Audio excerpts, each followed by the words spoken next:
নমস্কাৰ সকলোকে লহৰ কৃষ্ণলৈ স্বাগতম জনাইছো। আজি অংকুৰ আৰু মুকুল শ্ৰেণীৰ দুখন প্ৰশ্নপত্ৰ দিয়া হৈছে সাধাৰণ জ্ঞান আৰু নীতি শিক্ষাৰ।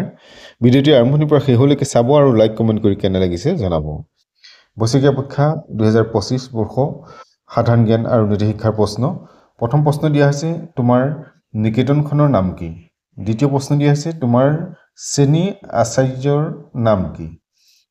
তাৰপিছতে আছে মহাপুৰুষ দুজনৰ নাম কোৱা।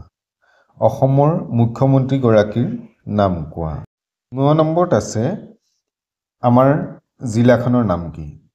2 নম্বৰ প্ৰশ্ন হ'ল নিকেতনত পালন কৰা দুটা উৎসৱৰ নাম কোৱা। যেনে ধৰণে আমি দেৱালী পালন কৰোঁ, আকৌ শংকৰদেৱৰ তিথি পালন কৰোঁ, এনেধৰণে আমি কিছুমান নিকেতনতে পালন কৰোঁ। কি কি বাৰত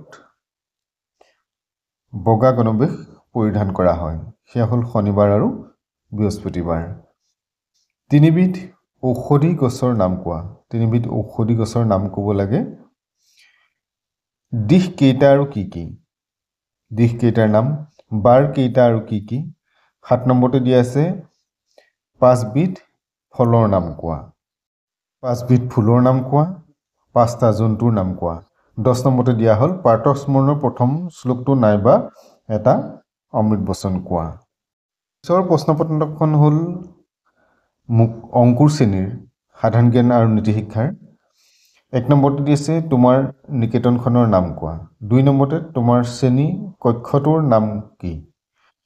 আজি কি বাৰ বাৰু? 4 নম্বৰতে দিয়া হ'ল সূৰ্য কোন দিশত উদয় হয়।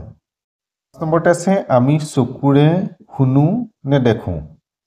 6 নম্বৰত আছে তোমাৰ দুজন সহপাঠীৰ নাম কোৱা। 7 নম্বৰত দুবিধ ফুলৰ নাম কোৱা। 8 নম্বৰতে দুবিধ ফলৰ নাম কোৱা। 9 নম্বৰতে দুবিধ মাছৰ নাম কোৱা। 10 নম্বৰতে দুবিধ বনৰীয়া জন্তুৰ নাম কোৱা।